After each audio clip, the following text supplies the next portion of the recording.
Thank you very much, Paulina.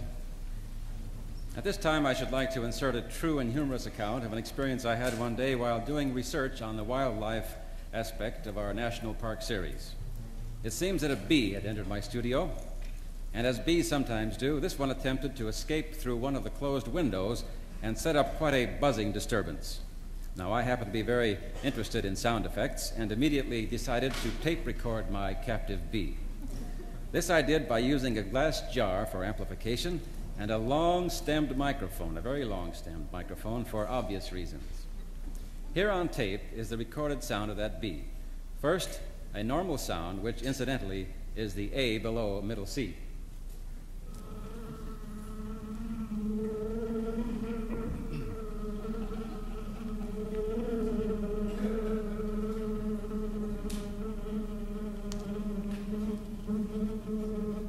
Now second, an agitated and more disturbed sound, raising the pitch to D above middle C.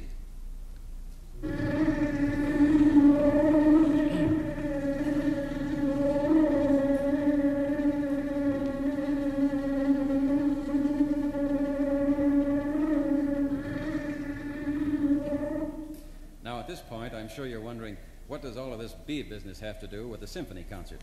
Well, let's continue.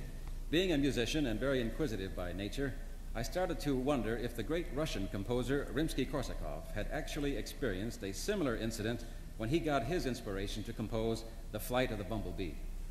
I immediately went to my files, pulled out the score, and made a fantastic discovery. There it was, in the 24th measure.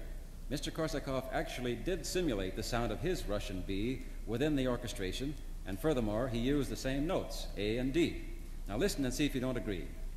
First, my American bee.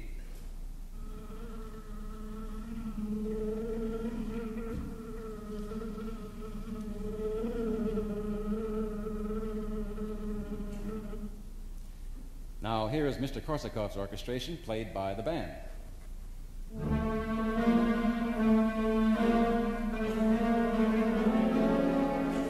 Second, America's agitated bee.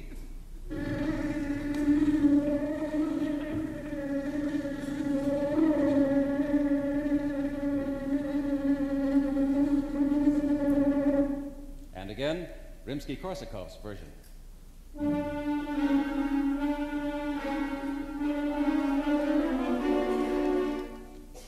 Now this to me was a wonderful discovery, and I have since had complete respect for all bees and the early musical training which they have obviously received. You know, I don't know that this demonstration proves anything of momentous musical value, except perhaps for one thing.